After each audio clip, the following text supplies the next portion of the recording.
नमः तस्मै गणेशाय यत्कण्ठः पुष्करायते मदाभोगगणध्वानो नीलकण्ठस्य ताण्डवे। नमो नमः।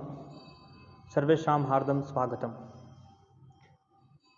आज हम एमए उत्तरार्ध के तृतीय प्रश्न पत्र नाटक एवं नाट्य शास्त्र के अंतर्गत जो पुस्तक परीक्षा के लिए संकलित है 10 रूपकम का हम अध्ययन करेंगे।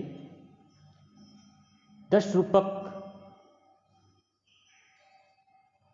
ये जो कृति है ये श्री धनंजय के द्वारा विरचित है। इस 10 रूपक कृति पर धनंजय के ही भाई श्री धनिक की इसके ऊपर 10 रूप अवलोक नामक टीका समुपलब्ध होती है। धनंजय का समय अगर हम देखें तो धनंजय का जो समय है वह निश्चित है। उन्होंने ग्रंथ के अंत में स्वयं ही लिखा है कि उन्होंने राजा मुंच की सभा में वेदगद्य प्राप्त किया था। मुंच राज की पंडित परिसर में उनकी धाक थी। इतिहासकारों ने राजा मुंच का समय निश्चित करने का प्रयास किया है। ये जो राजा मुंच हैं, इन मुंच राज को विविध अभिलेखों में अनेक नामों से पुकारा जाता है। वाकपति, वाकपतिराज, उत्पलराज, अमोघवर्ष, पृथ्वी वल्लभ इत्यादि। वाकपतिराज जो मुंच मालवा के परमारवंशी राजा थे। इस तरह से वाकपतिराज मुंचदेव मालवा के परमारवंशी जो राजा हैं, ऐसे विद्या अनुरागी महाराज मुंच के राज्यकाल में ही धनंजय ने 10 रूपक की रचना की।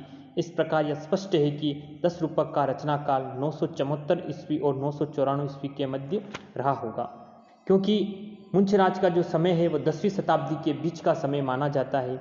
इस आधार पर हम ये कह सकते हैं कि हमारे 10 रूपक के जो रचनाकार धनंजय का समय 10वीं शताब्दी के अंतर्गत 994 ईस्वी और 974 से 994 ईस्वी के मध्य निश्चित किया जा सकता है।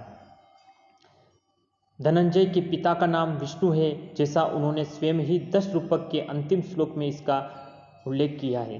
इसके अतिरिक्त धनंजय की जीवनी आदि के विषय में कोई तथ्य उपलब्ध नहीं होता है। यह भी विदित नहीं होता है कि 10 रूपक के अतिरिक्त धनंजय ने किसी और ग्रंथ की रचना की भी थी या नहीं।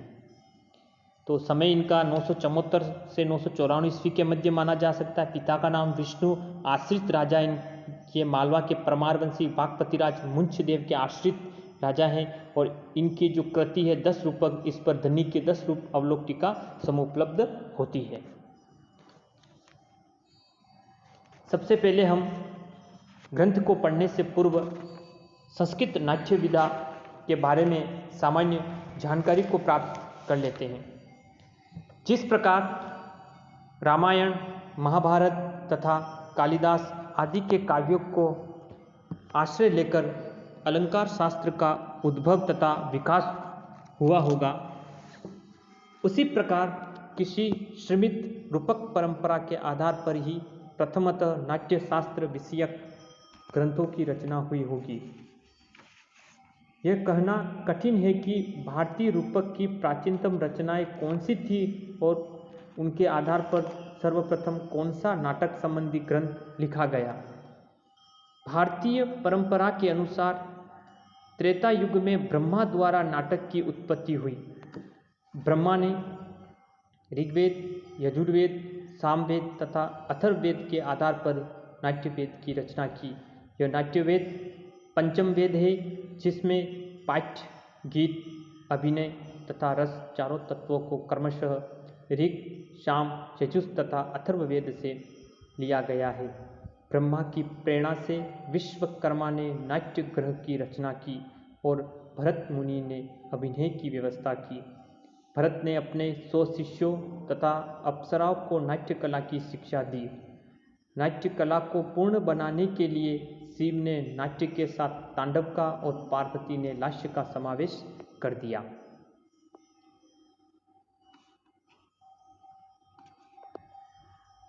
अब हम देखते हैं 10 रूपक का आधार, यानी 10 रूपक जो ग्रंथ हमारे धनंजय के द्वारा जो विरचित है, इस 10 रूपक ग्रंथ का आधार क्या है। 10 रूपक नाट्य शास्त्र का एक महत्वपूर्ण ग्रंथ है। इस ग्रंथ में 10 मुख्य रूपकों का वर्णन है, अतः यह 10 रूपक कहलाता है। जो 10 रूपक हैं वे हैं नाटक, प्रकरण, भाण, वायोग, समविकार, डीम, इहामृग, अंक, वीथी और प्रहर्षण। इनके साथ जो उपरूपक भी बताए गए हैं वे 18 बताए गए हैं। वे इस तरह से है: नाटिका है, त्रोटक है, नाटिका, त्रोटक, गोष्ठी, षटक, नाट्यरसक, प्रस्थान, उल्लापय, काव्य, प्रेंगकण, रासक, सलापक, श्रीगृति, ध्रुवमूलिका, हालिश, प्रकरणी और बाणिका है। इस तरह से 10 रूपकों का वर्णन होने के कारण इस ग्रंथ को 10 रूपक कहा जाता है। नाटक भी रूपक का एक भेद ही है। विद्वान होश का सुझाव है कि इसका नाम 10 रूप रहा होगा क्योंकि धनंजय ने अंतिम श्लोक में 10 रूप नाम ही दिया है। धनिक ने भी टीका का नाम 10 रूप अवलोक ही रखा है, किंतु आज यह ग्रंथ 10 रूप नाम से प्रसिद्ध है। अगर हम देखें तो नाट्य शास्त्र पर लिखे गए कुछ स्वतंत्र ग्रंथ और भी हैं, उनके नाम भी अगर हम देखें तो उसमें है नंदिकेश्वर का अभिनय दर्पण, यह ग्रंथ उपलब्ध होता है। सागर नंदी का नाट्य लक्षण रत्नकोश, रामचंद्र गुणचंद्र का नाट्य दर्पण, शारदायतन का भाव प्रकाश, शिशु भोपाल की नाटक परिभाषा, रूप गोस्वामी की नाटक चंद्रिका, सुंदर मिश्र का नाट्य प्रदीप, भोजराज का श्रृंगार प्रकाश तथा सरस्वती कंठाभरणम, इन ग्रंथों में नाट्य संबंधी विवेचन है। ये काव्यशास्त्री ग्रंथ है। हेमचंद्र का काव्यानुशासन, विद्यानाथ का प्रताप रुद्र यशोभूषणम, विश्वनाथ का साहित्य दर्पण। नाट्य शास्त्र में अत्यंत विस्तार से वर्णित नाट्य सामग्री को संक्षेप में किंतु विशद रूप से प्रस्तुत करना ही धनंजय का प्रमुख लक्ष्य रहा है। नाट्य शास्त्र में जो सामग्री अत्यंत विस्तार के साथ 36 अध्यायों में विभक्त है और एक सामान्य जन उस ग्रंथ के समूपलब्ध सार को ग्रहण करने में बड़ी कठिनाई अनुभव करता है, तब धनंजय ने इस 10 रूप अवलोक नामक जो धनंजय के द्वारा जो विरचित है 10 रूपक, जो 4 प्रकाशों में इन्होंने उस सारी विस्तृत घटना वस्तु को, सारी विस्तृत काव्यशास्त्री परिभाषाओं को और उस विस्तृत नाट्य शास्त्र के तत्वों को लेकर इस 4 प्रकाश में इस 10 रूपक नामक ग्रंथ की रचना की। नाट्य शास्त्र में नाट्य विषयक मंतव्य इधर उधर बिखरे हुए हैं, विविध विषयों के विवेचन में यत्र तत्र उलझे हैं तथा अत्यधिक विस्तार से प्रस्तुत किए गए हैं।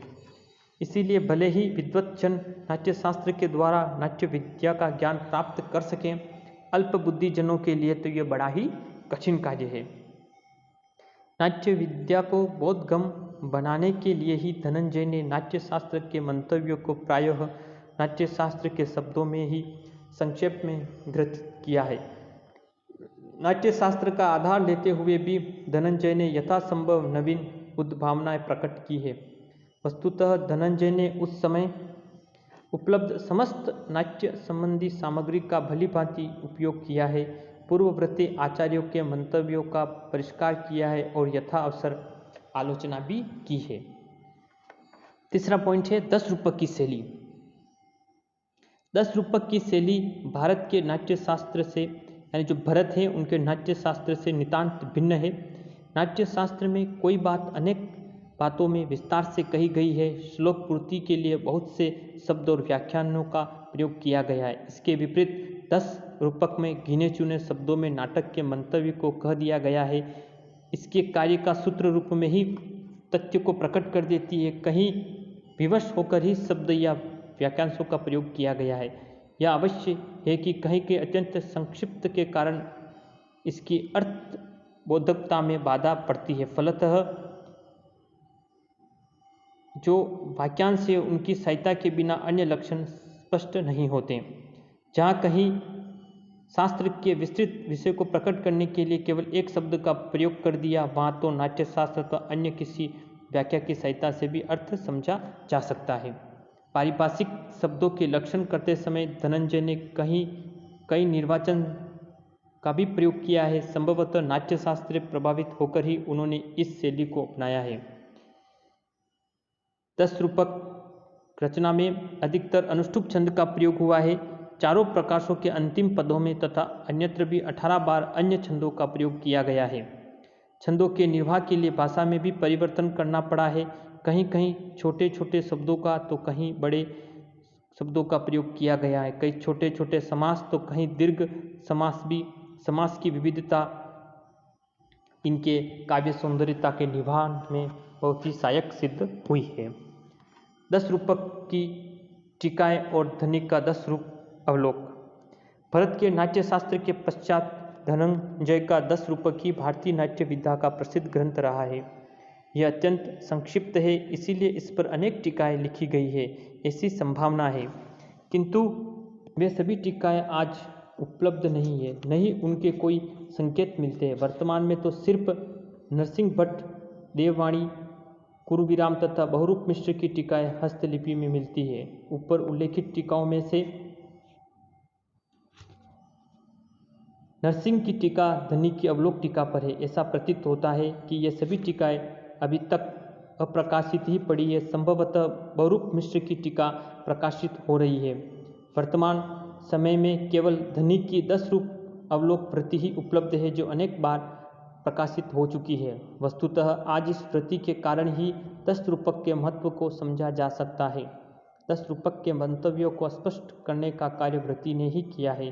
कारिका और व्रती दोनों मिलकर ही 10 रूपक का धनंजय के उद्देश्य को सिद्ध करते हैं।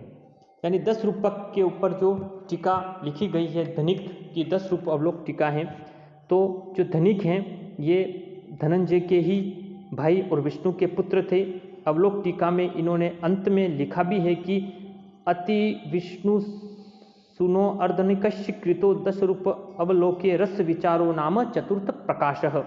यानी जो 10 रूप अवलोक जो टीका है, इसमें उन्होंने चतुर्थ प्रकाश में लिखा है कि अति विष्णु सुनो, यानी सुनकार से पुत्र और विष्णु का पुत्र। इससे विदित होता है कि धनिक विष्णु के पुत्र थे, वे धनंजय के अनुज रहे होंगे। किंतु कुछ उल्लेखों के आधार पर यह प्रकट होता है कि धनंजय और धनिक दोनों एक ही व्यक्ति के नाम है। साहित्यकार विश्वनाथ, विद्यानाथ आदि ने 10 रूपक की कारिकाओं को धनिक के नाम से उल्लेखित किया है। संभवतः इन विद्वानों की दृष्टि में धनंजय तथा धनिक एक ही व्यक्ति थे, लेकिन दूसरी ओर जो कुछ विद्वान हैं जो धनंजय और धनिक को भिन्न भिन्न व्यक्ति ही मानते हैं, क्योंकि कारिका तथा व्रती में कतिपय स्थलों पर मतभेद दृष्टिगोचर होता है। क्योंकि अगर कर्ता विशेष एक ही होता तो मतभेद दृष्टिगोचर नहीं होता। इस कारण से धनिक अलग हैं और धनंजय उनके भाई हैं। इस तरह से इन दोनों में भिन्नता उल्लेखित होती है। जो हमारा धनंजय का जो 10 रूप अवलोक टीका जो धनिक की लिखी गई है और धनंजय का जो 10 रूपकम है, यह जो है वह भरत के नाट्य शास्त्र से सारी सामग्री वहीं से ग्रहित की गई है। क्योंकि नाट्य शास्त्र, काव्य शास्त्र एवं नाट्य शास्त्र का प्राचीनतम उपलब्ध ग्रंथ है भरत मुनि का नाट्य शास्त्र। इसमें नाट्य, नृत्य, संगीत तथा अलंकार आदि सभी विषयों का विवेचन किया गया है। नाट्य तथा रस का अत्यंत विस्तृत विवेचन नाट्य शास्त्र में उपलब्ध होता है तथा इसमें 37 अध्याय हैं, कई 36 अध्यायों का भी उल्लेख होता है। विद्वानों का विचार है कि 36 अध्याय प्राचीन है और 37वां अध्याय बाद में जोड़ा गया है। इस तरह से भरत के द्वारा विरचित जो नाट्य शास्त्र है, इसका जो प्रथम अध्याय है उसमें नाटक तथा नाट्य वेद की उत्पत्ति का वर्णन है। द्वितीय में नाट्य ग्रह की वर्णन है। तृतीय में सभी देवताओं की ग्रह पूजा का उल्लेखित है और षष्ठ अध्याय में रस आदि का विवेचन है। ये जो षष्ठ अध्याय है वह उत्तरार्ध में इसका अध्ययन अपेक्षित है। इस तरह से कहा जा सकता है कि धनंजय ने नाट्य शास्त्र के उस विस्तृत ग्रंथ को संक्षेप रूप में करने के लिए तथा सामान्य जन और जो सामान्य व्यक्ति विशेष है वे भी इस नाट्य शास्त्र के कार्यों को ग्रहण कर सके, इसीलिए उन्होंने इस ग्रंथ को संक्षिप्त रूप में कर इस धनंजय के द्वारा इस 10 रूप नामक इस कृति की रचना की गई है, जिसमें जो 10 रूपक होते हैं, रूपकों के जो 10 भेद है, नाटक, प्रकरण, भाण, वायोग, संविकार, डीम, इहामेव, अंक, भित्ति और प्रश्न, इनका सामान्य परिचय दिया गया है। शुरुआत इसमें से कथा वस्तु से की गई है। प्रथम प्रकाश है, द्वितीय प्रकाश, तृतीय प्रकाश और चतुर्थ प्रकाशों में यह विभाजित है। अगली वाली क्लास में हम 10 रूपक के जो प्रतिपाद्य जो प्रमुख विषय हैं, इनके जो चारों प्रकाश है, उनकी जो सामान्य जो जानकारी है उसको प्राप्त करेंगे। धन्यवाद।